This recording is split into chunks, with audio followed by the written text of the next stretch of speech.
Señores, muy buenas noches. Esta es su plataforma Conversando con Rafael Linares. Está conmigo una vez más Francisco Carvajal, Tito, y vamos a hablar hoy de un tema muy interesante para la República Dominicana a propósito del desconocimiento de la historia que muchos tienen aquí. Buenas noches, querido hermano Tito. Gracias una vez más, un gran honor por comparecer a esta plataforma que se está convirtiendo silentemente en un referente en la República Dominicana. Anoche te veía como tú analizabas con mucha propiedad e interpretabas al director del Archivo General de la Nación, el destacado historiador Roberto Casat, Sí.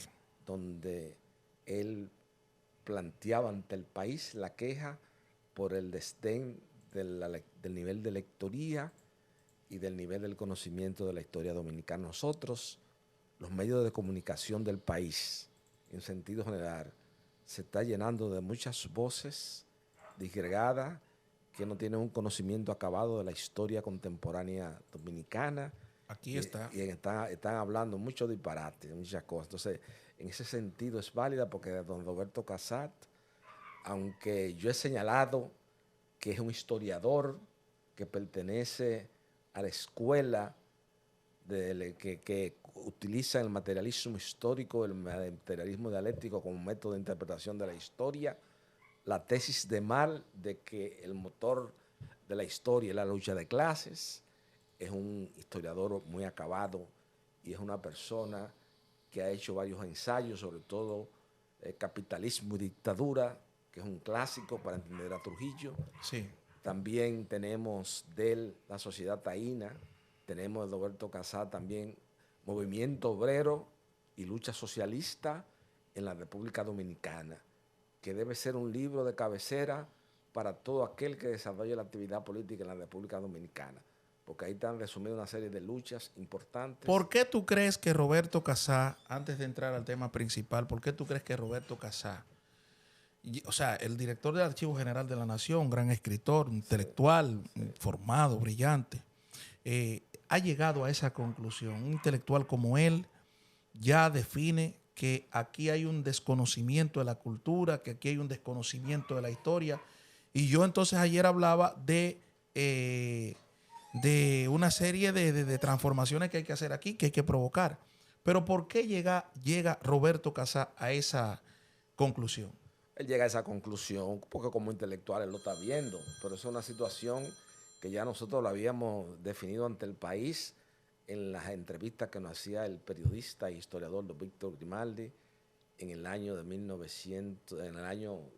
2007 y 2008 en su programa Línea Nocturna.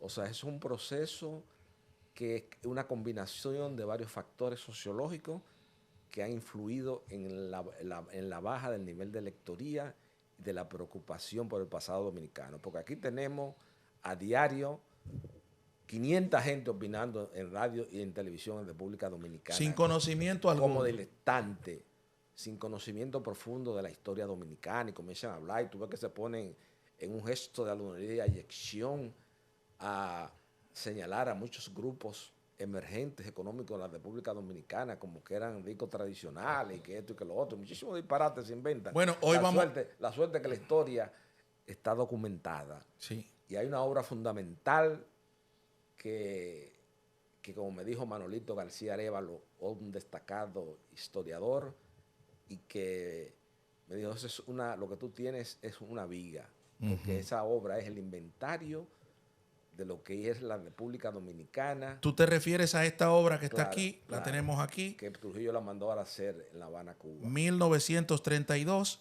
perdón, para 1932. Un inventario de la República Dominicana completo de los grandes comercios, de todo lo que había en la época de Trujillo. Aquí define claramente las familias que eran negocios, que tenían negocios. Sí, aquí está. El ascenso del poder político de Rafael Leonidas Trujillo Molina.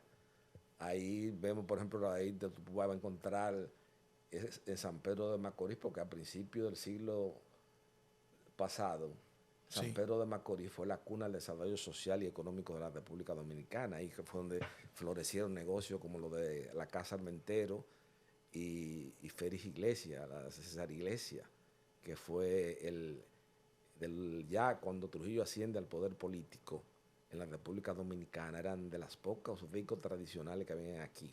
Porque incluso después del ciclón de San Zenón, el papá de don Pepín Corripio, don Manuel, se iba a retirar para España porque lo perdió todo con el ciclón de San Zenón. Fíjate que ahí en ese libro no figuran los Corripios, no figura ninguna de las familias prominentes que hay hoy día en la apertura de la democracia. Pero vamos, por ejemplo, a una familia. Aquí el libro la trata. Esta es la página 180, 190 de dicho libro. Que ahí está S.A. Ricard. Sí. Dice que conocido en el inventario, sí, que Trujillo manda a realizar en el año 1932. Ya era un comerciante bastante conocido. Exacto, dice, conocidísimo industrial natural de la República Dominicana y establecido en San Pedro de Macorís desde 1925, fundó la gran panadería y fábrica de pastas alimenticias y fideos La Moderna en San Pedro de Macorís. Industria que honra al país, montada a la altura de las mejores que funcionan en el extranjero y dotada de la más moderna maquinaria. Si ustedes se fijan, este libro está en inglés y en español. Claro. ¿Por qué Trujillo lo manda a hacer ese inventario?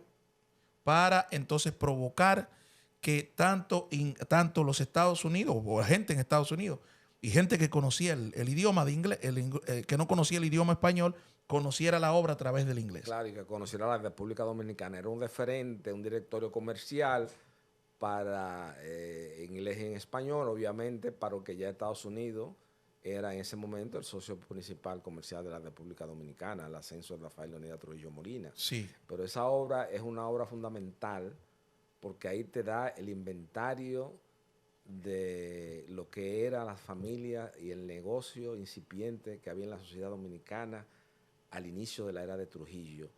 Y cómo, si nos vamos en una especie de viaje hacia el futuro, ubicándonos en ese contexto de 1932, como a la noche del 30 de mayo del año de 1961, cómo Trujillo transformó la República y creó una gran riqueza personal, porque ya, como lo señala Juan Bosch, con mucha propiedad, porque no es un invento mío, yo me baso en los historiadores fundamentales de la sociedad y en los documentos históricos, y ya en 1930 Trujillo era uno de los hombres más ricos del país al ascenso del poder político, porque acuérdate que él fue la mano derecha de Horacio Baquí, era el hijo de doña Trina y todas esas cosas, todas las compras y ventas que tenían que ver con el ejército dominicano se hacían a través de Rafael Leonidas Trujillo Molina.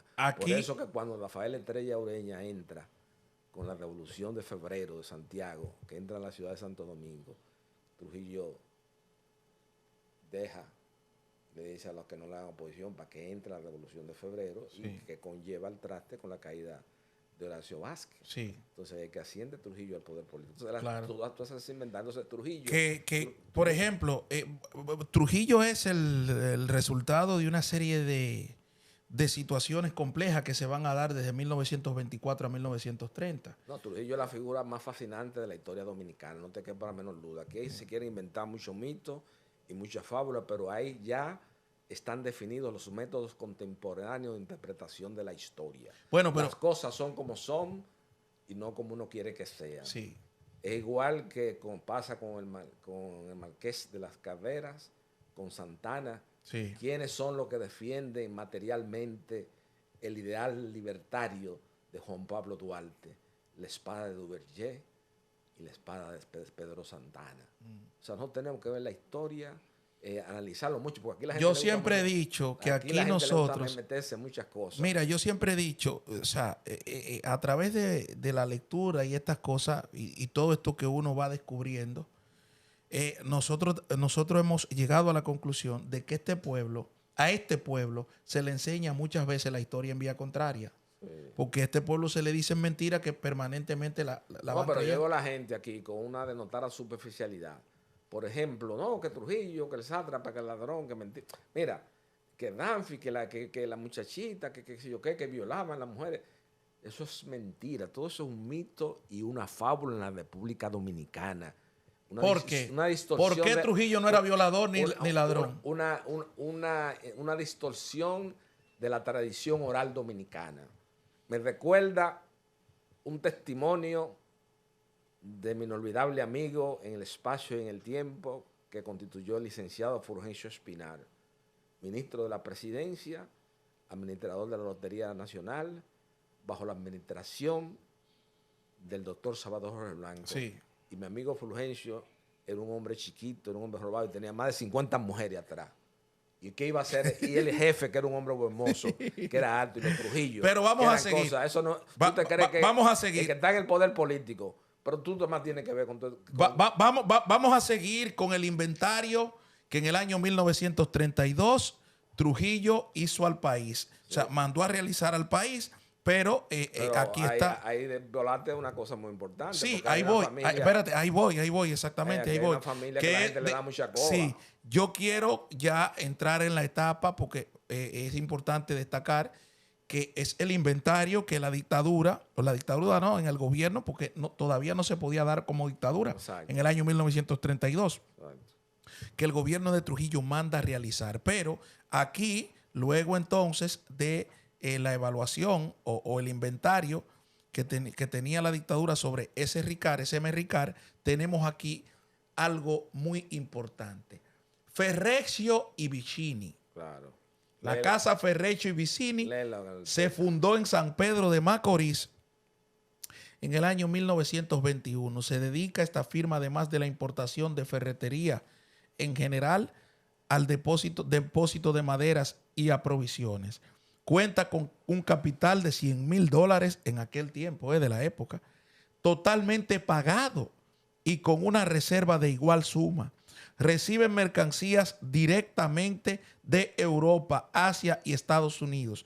El presidente de la compañía es el señor Mario Semorile. Semorile. Y las oficinas están situadas en la calle Duarte, esquina a Las Colón y Salcedo. Se habla español, italiano, inglés y francés. Su teléfono es el número 535, el apartado de correo es ELE y su dirección cablegráfica es Ferreccio. Fíjate que en 1932 no existía la casa Vicini.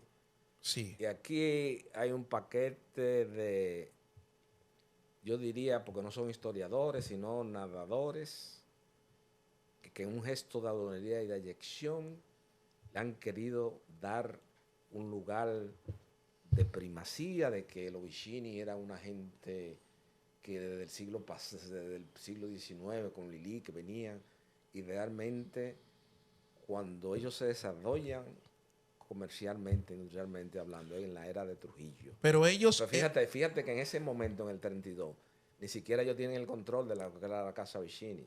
Era Semorile que manejaba eso. Sí. Eso era Semorile, esos son documentos históricos, esos son ya métodos contemporáneos de interpretación de la historia, documentos no controvertidos. Pero espérate, los Vicini jugaron un papel importante, déjame decirte, por ejemplo, en la intervención norteamericana, 16 al 24, en la República Dominicana, los Vicini tenían presencia y ya estaban establecidos como empresarios. Claro. Ahora, ahí fue que tomaron control. Tomaron control en 1922. Claro. Y entonces realizan u organizan, porque son parte fundamental, para organizar las elecciones de 1924, que la gana Horacio Vázquez. Claro. Entonces, yo digo que Trujillo es el resultado de la propia traición, de la traición incluso de Horacio Vázquez a Federico Velázquez con el pacto que se debía cumplir en el 1928. Claro. Corre el periodo y entonces ahí llega Trujillo como ese... Pues, pero los Vicini ya tenían presencia. Sí, pero como quiera, Trujillo era un animal político. Porque oye lo que te voy a decir, hay que ubicarlo en el contexto de la época. Sí. La sociedad de aquel entonces era una montonera, estaba más segregada que la sociedad dominicana contemporánea. Sí. Que es mucho decir. Aquí tú te levantas en la mañana y hay 500 opiniones disímiles. Y todos tienen que ver con los valores fundamentales de la sociedad. Todas opiniones disímiles.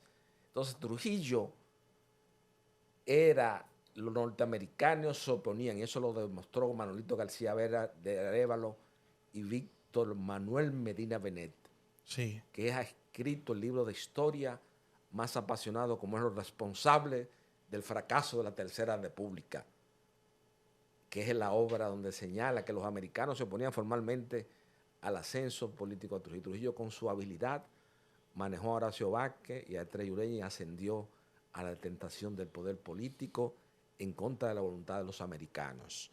Eso de que la prolongación de Horacio tuvo como consecuencia, Trujillo era un animal político, y todo se demostró lo que vino a posteriori, cuando hay esa conversación ya entre Trujillo y Horacio Vázquez, que de manera con una teatralidad inusitada, sí, que claro, parece una obra de Shakespeare, Víctor Manuel Medina Benet le dice esa conversación cuando Horacio Vázquez le pregunta a Trujillo, le dice a Trujillo, ¿soy su amo o soy su prisionero? Trujillo le dijo, no, usted sigue siendo mi presidente. Sí. Pero mentira, ya él tenía el control del país entero. Claro. Y Horacio Vázquez lo que hizo fue huyendo y se asesinó y se largó. Sí, ahora. Entonces, Trujillo era un genio político. No es que como la gente dice, que hablan, que muchas cosas que se inventan. Tú planteas que, por ejemplo, los Vicini tenían empresas. Claro, los Vicini tenían empresas antes de Trujillo. Los Vicini siempre han sido... Pero no era una de las familias principales, porque aquí lo está definiendo el propio libro. No, ellos están en ese libro, sí, entre la familia, claro, obviamente. Ya tenían un presidente provisional, inclusive, que era ya pariente de ellos. Sí. En el plan previo al plan de evacuación, todas esas cosas. O sea, se hizo una cuestión... O sea, no estoy diciendo que no sea eso, pero lo que te quiero decir es que si tú te buscas el inventario de las familias tradicionales de comerciantes en la era de Trujillo, al inicio de la era de Trujillo eran muy limitadas, eran como 10 familias. Bueno, ahí está, vamos a seguir. Aquí tenemos como 10 familias. Aquí tenemos a José Armenteros. Exacto. Dice, entre los miembros de la colonia española en San Pedro de Macorís, merece ser especialmente mencionado el señor José Armenteros, castellano de pura raza. Hace 35 años vino al país y se estableció como comerciante y agricultor, casándose con doña María Seidedos, de cuya venturosa unión han nacido 5 hijos. El señor Armentero goza de envidiable posición económica y es un hombre de múltiples actividades comerciales, dueño de grandes almacenes de provisiones, tejidos, materiales y construcción, maquinaria, etc. Es además un rico terrateniente y propietario de fincas urbanas y rústicas. Fue presidente del Ayuntamiento de San Pedro de Macorís durante la intervención americana y desempeña actualmente el puesto de presidente de la colonia española de la ciudad. Goza de grandísima estimación y aprecio en San Pedro y en otras ciudades de la República. Claro, ese era José Armenteros. José Armenteros, esa era una de las figuras fundamentales ya, que antes de la detentación del poder político de Trujillo, ya eran gente que... Su familia mantiene intacta esta edificación. Esa edificación se mantiene en San Pedro, cerca del puerto de San Pedro de Macorís, ahí es donde está el origen del almacén de ellos. Pero lo más importante que nosotros queremos resaltar ante el país, y ahí hemos señalado, tú puedes seguir mostrando alguna familia, como los Fongamundi. Fongamundi C por A. Exacto. Conocidos y acreditadísimos comerciantes, importadores y exportadores y fabricantes de licores, propietarios de la Valer. Giran con un capital de 250,000 pesos americanos. El señor Sebastián Font es el presidente de esta entidad comercial. Su vicepresidente lo es el señor Pedro Gamundi y secretario el señor Bartolomé Tomás. Se establecieron en La Vega en el año 1917 y se dedican a la exportación de cacao, café, cueros, cera, pieles, miraguano, maíz, etcétera. La familia Gamundi. Exacto, ahí está el señor don Pedro Gamundi, sí, que era casado con una señora apellido Colón, que fue el padre del famoso arquitecto dominicano que fue don Pedro Gamundi, que a su vez es el papá del abogado de la firma global Baston Brook Peña Prieto Gamundi, que es Pedro Ovaldo Gamundi Peña. Y ya ese señor ya era un comerciante establecido en 1917, que gozaba de un gran prestigio y que fue el que yo te dije, la anécdota que poca gente en la tradición oral dominicana no lo conoce, que es que cuando el ciclón de San Zenón, el papá de Pepín Corripio, perdió todos los negocios y se iba para España y fue a La Vega a despedirse de don Pedro Gamundi. Y don Pedro Gamundi le dice, no, tú no te vas para España, yo te voy a hacer un préstamo para que tú inicies tus negocios. El papá de Pepín Corripio, don Manuel Corripio, el dueño de la mayoría de las empresas de este país. El empresario más exitoso que ha habido en la transición de la dictadura a la democracia. Hay que reconocerle. Tiene una historia familiar. Hay una historia familiar. Iniciando el siglo XX, XIX. No. Pepín arranca ya en ese negocio, era un negocio muy pequeño ahí. No, pero yo me refiero al padre. Al padre de Pepín. El padre. Sí. Era un negocio muy pequeño. Cuando él se fue al señor Gamundi, él no estaba. Fíjate que en esa obra, Ni quién es quién en Santo Domingo, de Rafael Damirón, que es el libro que Fran Moya toma como referencia para estudiar la preeminencia social y económica de la familia durante el área de Trujillo, no figuraba el Pepín Corripio todavía. Los Corripios no figuran ahí. Sí. Aquí, las personas que al ascenso del poder político de Rafael Leónidas Trujillo Molina tenían riqueza materiales y medios de producción, están en esta obra claramente delineados, no llegan ni siquiera a 10 familias importantes. Ahora, ¿quién crea el gran patrimonio de la riqueza nacional? ¿Quién crea el consorcio azucarero? Es Rafael Leónidas Trujillo Pero Molina. con este grupo de familia también trabajando en la economía dominicana. Por ejemplo, aquí está César Iglesias. Sí, César Iglesias y CASNC. Otro español de grandes méritos, industrial de renombre y hombre de condiciones excepcionales, es el señor César Iglesias, natural de Galicia, España, y avecindado desde hace 26 años en el país, donde contrajo matrimonio con la señorita Teresa Armenteros. Fundó en San Pedro de Macorís una fábrica de muebles finos y otra de jabones y velas. Ambas se han desarrollado notablemente y en la actualidad son de las mejores de la República. Desde 1911 funcionan dotadas de maquinarias modernísimas movida a vapor. La fábrica de vela tiene capacidad para 15 toneladas y la de muebles finos utiliza las mejores maderas del territorio nacional para la confección de muebles finos y corrientes. César Iglesias CCA. Claro. Una de las grandes familias establecida en 1911, aquí lo dice. Claro, y que ese viene siendo el padre el abuelo de Miguel Félix Iglesias. Sí. De Miguel Félix Iglesias. Sí. Que fue el famoso... Una gran empresa hoy en día en la República Dominicana. Una empresa, y además él fue, aparte de ser de una persona de una extracción social muy elevada, sí, también participó en el 14 de junio en San Pedro de Macorís. Contra Trujillo, al final de la era de Trujillo. Sí, porque hay dos grupos, el del 14 de junio y el del 30 de mayo. Exactamente. Entonces, aquí participa César Iglesias. El 30 de mayo eran todos. Eso yo he definido el 30 de mayo, por más que Eduardo García Michel quiera a mí decirme, explicar la génesis, hablar del libro, y que Soto Jiménez me diga, mira, Tito, es el libro más completo que hay sobre la génesis de la noche del 30 de mayo. Yo he definido la noche del 30 de mayo como un acto de contrición. Un acto de contrición porque Trujillo, quienes los eliminan, son por sus propios amigos y sus grandes beneficiarios. Ahí tenemos el caso de los hijos de Modesto Díaz, que era un hombre que ahí está, que tú lo tienes ahí también, sí, lo dice San Cristóbal. Sí. Búscalo para más adelante. Bueno, pero más adelante, aquí entonces, Compañía Anónima Tabacalera. Sí, eso es don Anselmo Copelo. Exacto, aquí está la Compañía Anónima Tabacalera. Este caballero norteamericano, nacido en Chicago, S.R. Ginsburg, es un agricultor muy práctico que hace 22 años vive en la República Dominicana, es decir, llegó en 1910, había llegado en 1910, donde posee extensas y bien cultivadas plantaciones de café. Mr. Ginsburg ha sido administrador de grandes centrales azucareros, conoce el país y está fabricando en un pintoresco y bello lugar, cumbre en la línea divisoria de las provincias de Puerto Plata y Santiago, una de las mansiones más elegantes y lujosas de la República. Mírenla aquí. Aquí la define claramente como una de las mejores mansiones de la época. Sí.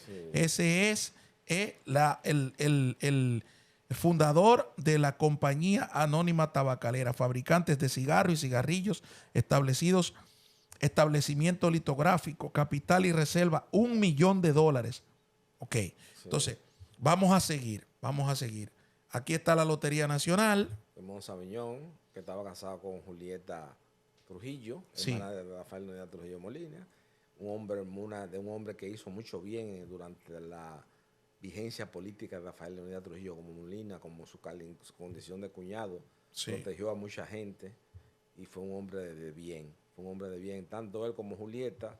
A la desaparición física de Trujillo del 30 de mayo no tuvieron que salir de República Dominicana. Aquí están los Vaqueros y Hermanos Cepora. Sí. Entre las firmas comerciales que gozan en la capital de la República por su seriedad y solvencia económica de amplio e ilimitado crédito, figura el magnífico y bien surtido establecimiento de ferretería en general, efectos sanitarios y eléctricos, muebles finos, pinturas, utensilios y de uso doméstico, etcétera, que tienen instalado en el centro comercial de la población Los Hermanos Vaquero. Los 20 años de constante servicio, cada día mejores, que llevan esta casa atendiendo solicitantemente a su numerosa clientela. También tenemos aquí a la Curacao Trading Company.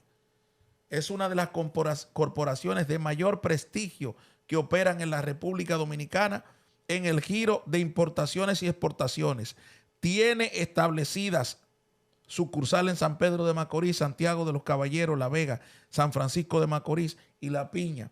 Se especializa en la exportación de cacao y café a gran escala. Ahí fue donde Antonio Guzmán fue gerente en la Curacao Trading Company en su juventud. Antonio Guzmán, el presidente que hay que reconocer frente a la historia contemporánea nacional, sí, que independientemente del eso, cuando se produce la revolución de abril del año 1965, se barajó como uno de los presidentes provisionales después que se firmara el acta de conciliación y el acta institucional, y por negarse a deportar una serie de dominicanos. Aquí hay una muy particular, Tito. Cervecería Nacional Dominicana Cepora.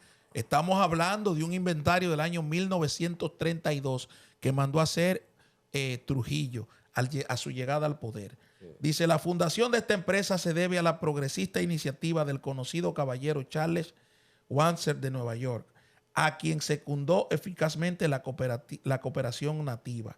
Con un capital de 350,000 pesos, esta industria representa una gran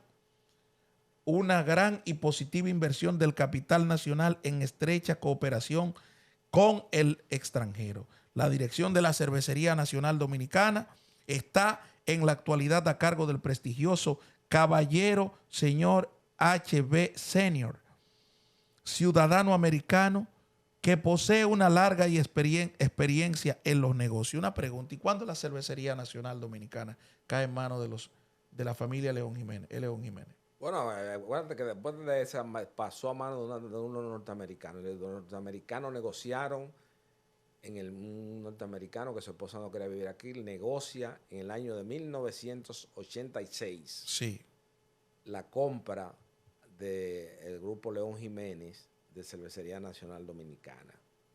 Ahí que se hace el momento de la operación, el año de 1986, que ellos entran a tomar posesión de esa empresa emblemática de República Dominicana, que dicho sea de paso, sí, aquí se está perdiendo los perfiles como país, como ciudad, porque vienen muchas inversiones extranjeras. Por ejemplo, esa gente que compraron ahora, lo que le compraron a los León Jiménez, los sí, Ambet, están brasileños. Se están tumbando la marca Presidente, que era una marca emblemática de la República Dominicana. Bueno, pero así como es la Habana Libre, que es una cosa. Sí, pero y el Montecristo son marca país. Pero es que aquí no Entonces, aquí no hay control de que comisión por competencia, que hayan tumbado la cerveza para poner cerveza modelo, han cambiado todas las cosas. Y entonces, fíjate que habilidosamente y estratégicamente, una de las figuras que yo no me gusta mucho mencionar, porque esa sociedad light, como decía Enrique Rojas, sí, no le presto mucha atención, muy por el contrario, yo me involucro en otro tipo de problemas.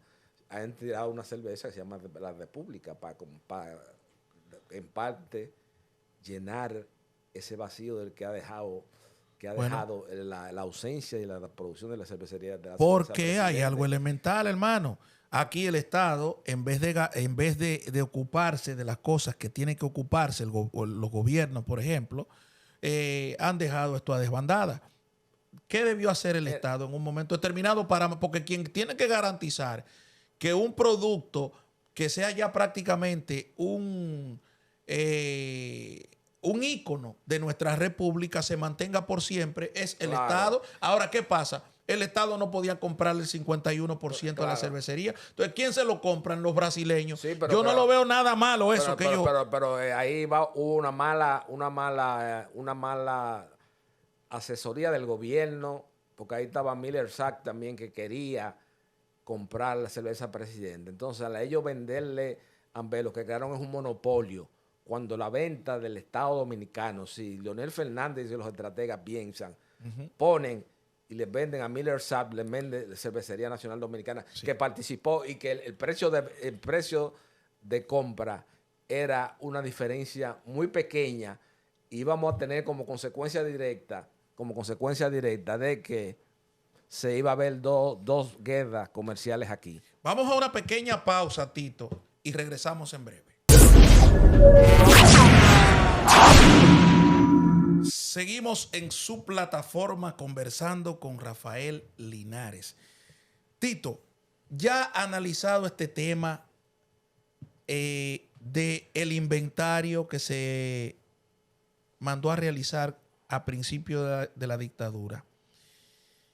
Entonces Trujillo, conjuntamente con esa familia, ellos comercializando privadamente, Claro, y Trujillo, por otro lado, hicieron un Estado. O sea, claro. modernizaron el Estado Claro. dominicano. Hay que estudiar una Sí. figura histórica que es muy importante, que era el encargado de la antigua oficina particular del presidente del Partido Dominicano y generalísimo Trujillo, como lo fue José María Bonetti Burgos, Aquí está. Santanita. Esa es una carta del 27 de abril del año Claro. 1939. Ese original, Por ejemplo. ese original lo conservo yo en el tomo 2 de los responsables del fracaso de la Tercera República de Víctor Medina Venea, muy inédito. Sí. Aquí, Ahí, por ejemplo, le dice, aviso te recibo de la carta que me dirigiste.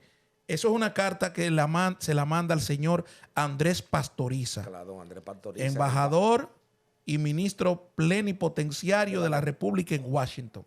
exacto. Exacto. Entonces, aviso te recibo de la carta que me dirigiste en fecha 4 de abril en curso, referente a la visita que desea hacer al país el general José Asensio del Ejército Republicano Español. Cúmplese llevar a tu conocimiento que no hay ningún inconveniente en que se realice dicho viaje, pues aquí no hay restricciones de ninguna clase a ese respecto. Tuyo afectísimo, José María Bonetti Burgos. Sí. ¿Quién fue José María Bonetti José Burgos? María Bonetti Burgos fue el fundador de la Sociedad Industrial Dominicana, lo que se conoce hoy día como la Manicera.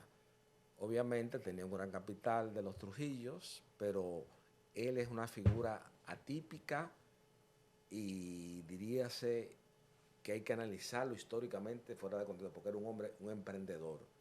Era un hombre de una disciplina de trabajo, según testimoniaron sus ayudantes personales, como fue don Luis H. Suárez, que después le tocó dirigir todas las empresas de Cole, que era el patrimonio de Trujillo al inicio del régimen de los 12 años de Balaguer, y el poeta Ramón Francisco.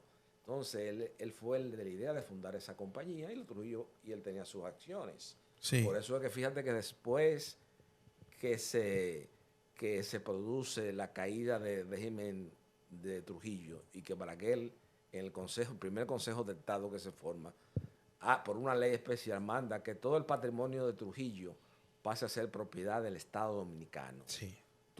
El mayor propietario de tierra aquí era Trujillo, tenía 2 ingenios funcionando.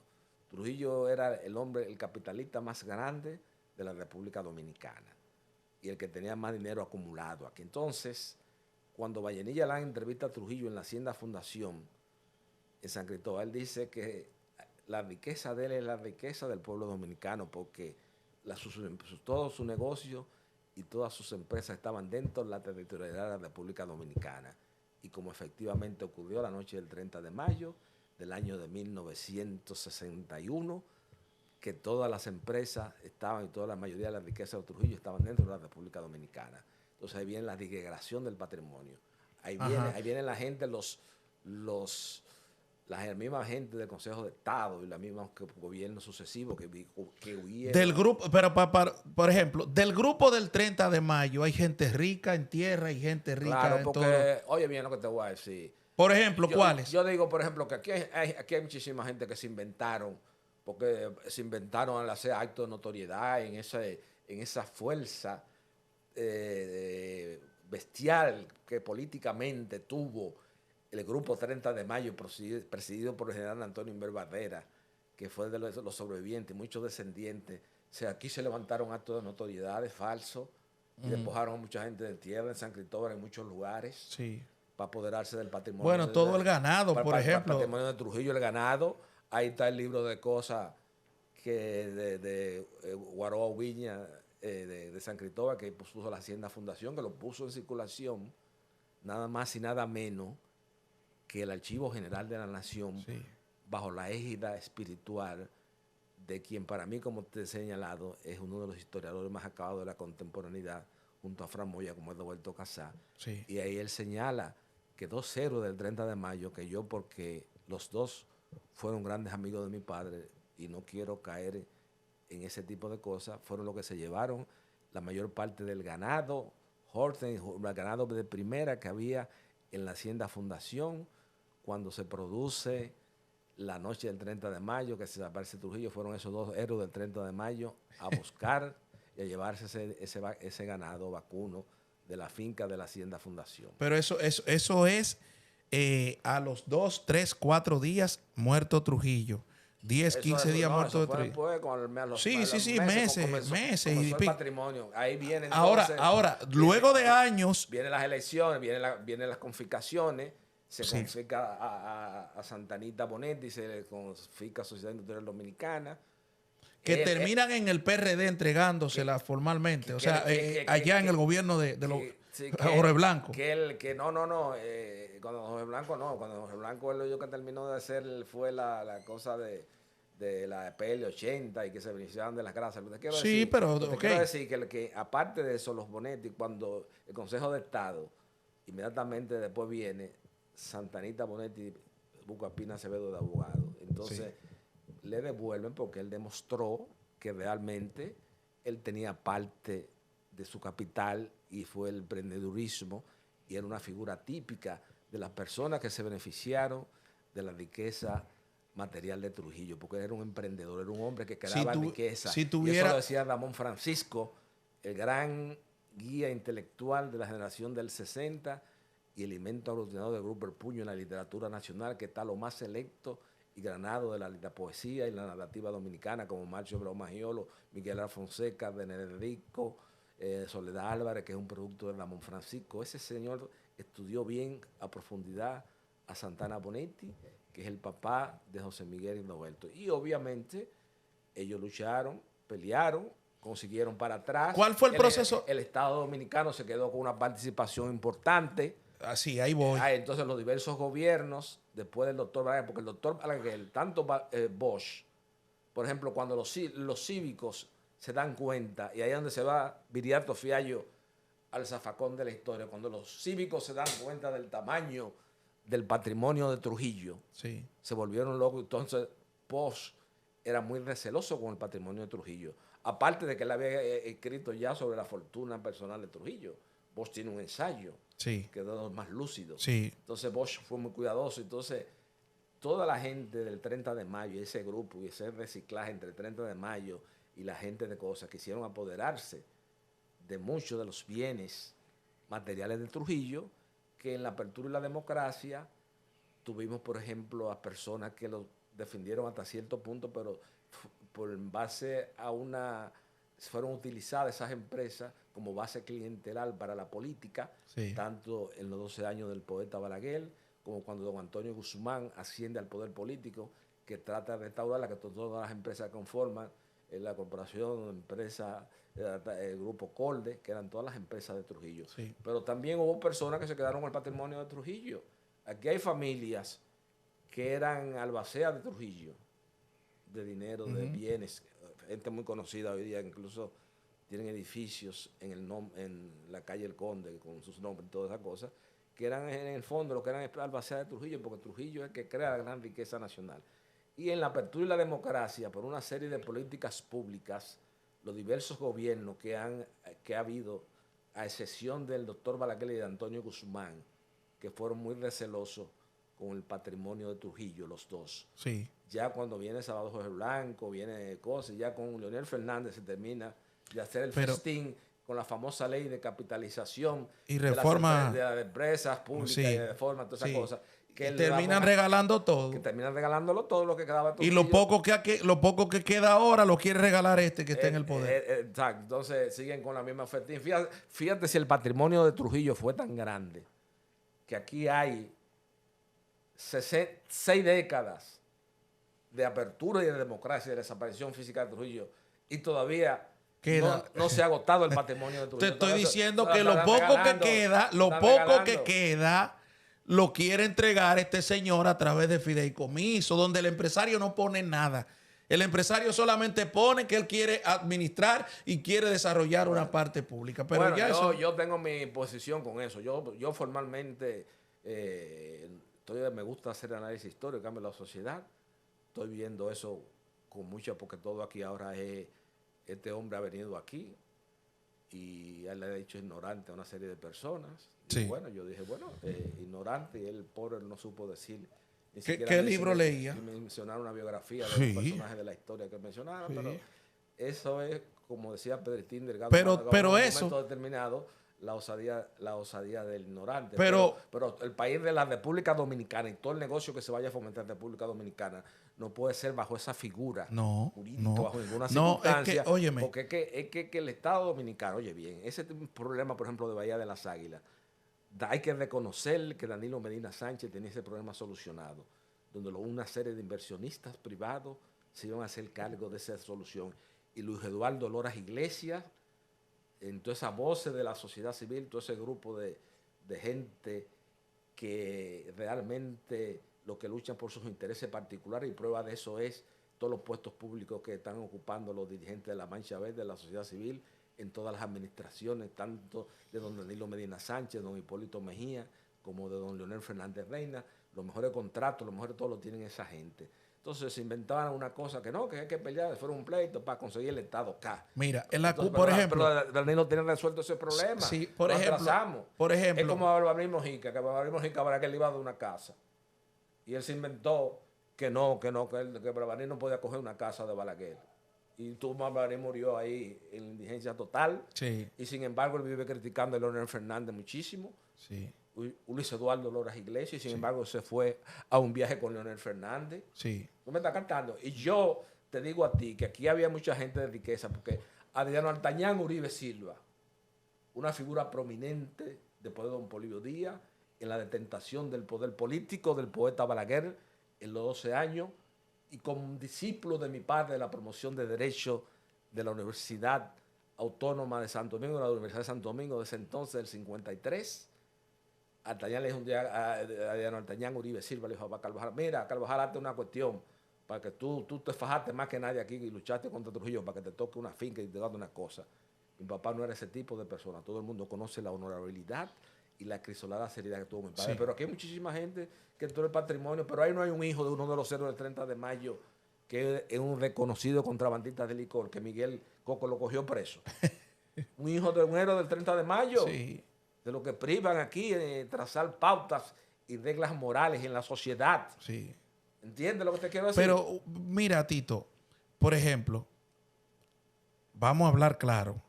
Trujillo puso a producir la tierra de este país. Claro. Durante 20 y tantos años. Ahí habla del crecimiento económico. Ingenios, por ejemplo, ingenios. Todos teníamos grandes exportadores de todo. Sí. Teníamos ingenios. Luego de la muerte de Trujillo, con Balaguer siguen funcionando los ingenios. Claro. Pero se va deteriorando el proceso ya de ese funcionamiento. Porque se fue usando las empresas. Don Antonio Guzmán, fíjate una cosa, para que tú veas la capacidad que eso los políticos de aquí no se han sabido defender. Sí. Porque los políticos de aquí también son unos mierda. No sabían plantarse con la sociedad civil. Claro. A discutir con los datos. Pero que esa sociedad civil, yo lo he dicho, en la mano. asaltante de puestos públicos y del poder. Antonio Guzmán se ha inventado, sí, por protegiendo esas empresas, que busca un grupo, un préstamo con el Banco Interamericano de Desarrollo, con el Banco Mundial de 185 millones, pone a Magluta de director de Corte. Y para proteger esas empresas, pone supuestamente para que se administren bien y no haya clientelismo político, busca gente del sector privado. Y eso fueron los que más robaron. Sí. Y eso fue lo que más robaron del patrimonio de en Corte, el gobierno de Guzmán. En el gobierno de Antonio Guzmán. Entonces ya del sector privado. Sí, pero figura notable del sector privado dominicano. Pero todavía ahí se mantenía la fortaleza de la tierra, de la propiedad de la tierra que estaba en manos del Estado. No, la tierra después de los diversos gobiernos, de Balaguer, después lo que vinieron después, sobre todo de Balaguer, terminaron, todavía se sigue dando. Cuando el gobierno de Hipólito se repartió muchísima tierra. Pero ahí voy. Ahí voy. Vamos a hacer un corte cuando Leonel hay un ministro de las Fuerzas Armadas que llevó una gente en un paseo por Monte Plata en un helicóptero, que eso lo sabe todo el mundo, que fue descargado ahora de un juicio, de un proceso penal. Peña Antonio, vamos a mencionarlo. Peña Antonio, que es pariente de mi esposa. Y ese se pasó una hora dando una vuelta en un helicóptero a un doctor muy reconocido de la capital, enseñándole su finca. Y toda esa cosa del patrimonio de Trujillo. Sí. Porque ese era el ingenio Río Jaina. Leonel Fernández. Eso era el ingenio Río Jaina. No, estoy diciendo para acá, de todas esas personas. Monte Plata. Eso pertenecía al ingenio de Santa Clara. Sí, exacto. Hoyo molía de todas partes. Sí, exacto. Acuérdate que Jean Paul Huice Delgado, Trujillo, temido, querido y amado por otro, el éxito editorial más importante en la apertura y la democracia, de hacer la historia de lo que era el Central de Jaina, que era un modelo de la época. Sí. Ese era Trujillo. Bueno, ese era Trujillo. Entonces, toda la tierra de Trujillo se la cogieron. Todos los gobiernos terminando de coger, pero sobre todo cuando Balaguer hace la transición y pasa a Leonel Fernández. ¿Me capta lo que te quiero decir? Sí. Entonces, Leonel Fernández, en ese plan famoso, llevándose de Antonio Isaconde, que venía de la izquierda y después hizo un reciclaje de la izquierda con el empresariado por la unión familiar que había con su esposa, con la esposa de José Antonio Nardi, y se mete ya en empresario a pura. Que eso es lo peor que puede haber una persona. Es como Juan Bolívar Díaz Santana. Embajador en España. Juan Bolívar Díaz Santana se levantaba todos los días en la madrugada a trazarles pautas de las reglas morales que debía y cómo eran las conductas que debían adoptar un farsante. Los diversos estamentos de la sociedad. Y míralo ahora cómo está de gordo. Sí. Que se está todo el tiempo nada me comiendo. No, exacto, un farsante, pero que la mayoría son así. Así tú encuentras al Carlos Pimentel en contrataciones públicas. Sí. Así encuentras un paquete sin vergüenza que lo que han hecho, y siempre tú me escuchas a mí decírselo a los políticos. Sí. Oye, la clase política de este país, el político dedicado diariamente a velar por el beneficio y el bienestar de la gente, no es un político que hace riqueza, porque todo lo da. Claro. Todo lo da. Y yo te voy a... ¿De qué no acusaron a Balaguer? Y la casa de Balaguer, después de ser presidente, paraba llena de gente, la gente pidiendo. Claro. Lo mismo con Danilo, lo mismo con Hipólito. Claro. ¿De dónde sale eso? ¿Por qué eso? Porque aquí, que yo te lo he señalado en la ocasión anterior, de la Alianza para el Progreso de John Fitzgerald Kennedy. Sí. En América Latina, que buscaba que la mística y filosofía era que ningún latino se fuera a la cama sin comer.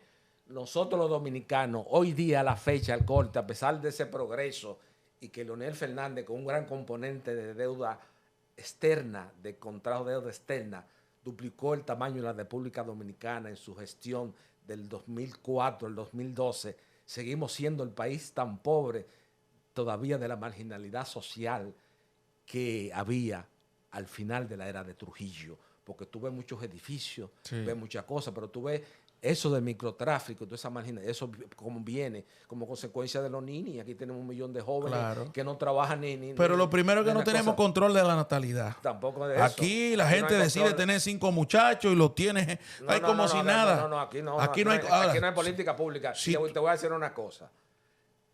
esta gente que está en el gobierno, yo te voy a decir, yo no opino ni hago nada político, pues yo soy un echadía del derecho. A mí ninguno de esos políticos, perdóname la palabra, va a parecer un acto de prepotencia de mi parte ante el país, pero ninguno de esos presidentes, esos políticos, esos presidenticos que ha habido aquí en la apertura y la democracia, no han sabido defender el patrimonio de la República Dominicana, ninguno. No.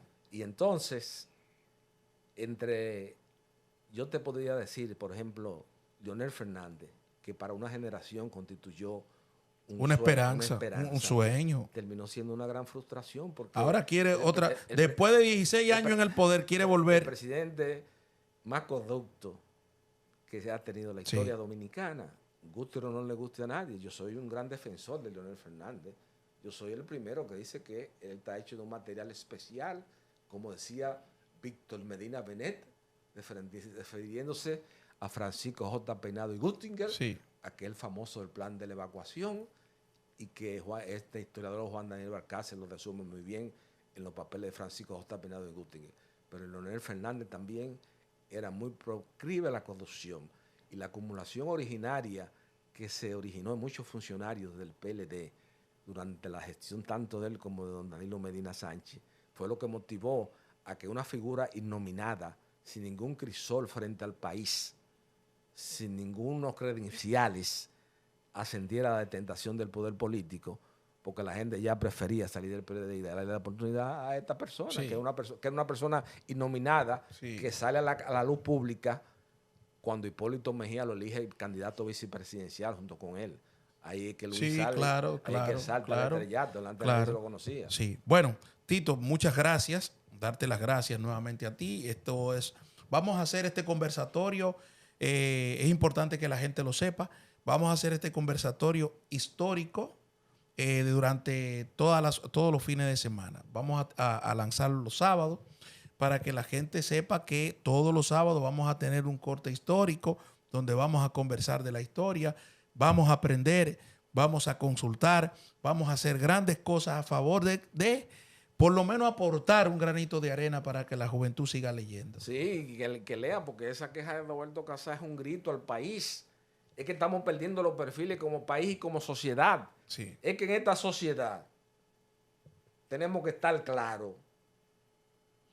Santiago Matías ni esa gente, yo no le envidio a nadie su éxito, ni me interesa eso, pero no puede ser un referente en esta sociedad. Bueno, para el presidente actual es un referente para esta sociedad. Porque lo que él declaró sobre Michael Jackson, que lo que él lamentaba que Michael Jackson no lo hubiese violado. Pero yo no trato, señores, mira. Este país ha caído en una... Oye, tú vas a las redes sociales y hay una frivolidad tan grande. Un país que yo he señalado que tiene tantos problemas tan graves como el manejo de la finanza pública y el endeudamiento externo acelerado, porque no estamos produciendo nada. Aquí se está cogiendo prestado para gasto corriente, no para gasto de inversión. Sí. Y el repago de la deuda externa no estamos tomando como base nada. Aquí no puede encontrar nosotros en cualquier momento una crisis peor que la que enfrentó Argentina bajo Domingo Cavallo. Sí. Acuérdate de la gran crisis financiera de Argentina, claro. que era uno de los países más ricos biológicamente del mundo. Sí. Y entró en crisis pero Venezuela, pero también Venezuela, producto de la corrupción y de la no planificación de nada. Fíjate que hoy Venezuela, con el corte de su producción petrolera, no tiene nada que sembrar porque no se acostumbró a la siembra, no se acostumbró al desarrollo de una gran industria. No, y ahora aquí también la política se ha relajado, porque ahora han metido lo cómico y las cosas. Sí. O sea, ¿cómo tú sacas a Fafa Tavera de que para meter a Robertico Salcedo? Aquí en este país también han querido la política, esta actual administración ha nombrado muchos políticos inorgánicos. Sí. Yo digo inorgánicos que no tienen ningún valor en el sentido histórico y de la apreciación de la sociedad. Fíjate las figuras que elegía Trujillo, Abelardo Nanita. ¿Entiendes? Eran gente que tú lo buscas, Ramón Emilio Jiménez, los ministros de la presidencia. ¿Quién pone el ministro de la presidencia ahora? ¿Quién pone? Una persona que era lo que manejaba hoteles y restaurantes y cosas. No que pero falta sentido político. Esta administración que ya va indudablemente el señor presidente a tratar de buscar la reelección, solamente lo puede salvar la alta tasa de rechazo que tiene Leonel Fernández. Porque a pesar de lo que se ve del crecimiento que él tiene en las encuestas, también tiene fuerzas opresoras, Sí. fuerzas que se oponen a él y que son gente que tiene una conciencia crítica depurada. Aunque ya aquí en este país lo que menos incide es el mundo de las ideas. Aquí lo que importa es lo trivial, lo frívolo, lo cotidiano que está en las redes sociales. Bueno, Tito, gracias. Gracias a ti, gracias a toda esta población que sintoniza. Suscríbanse a este canal, Rafael Linares Guerrero, y sigan el de Tito también. ¿Cómo es tu canal? Pasado y presente. Pasado y presente. Señores, hasta la próxima.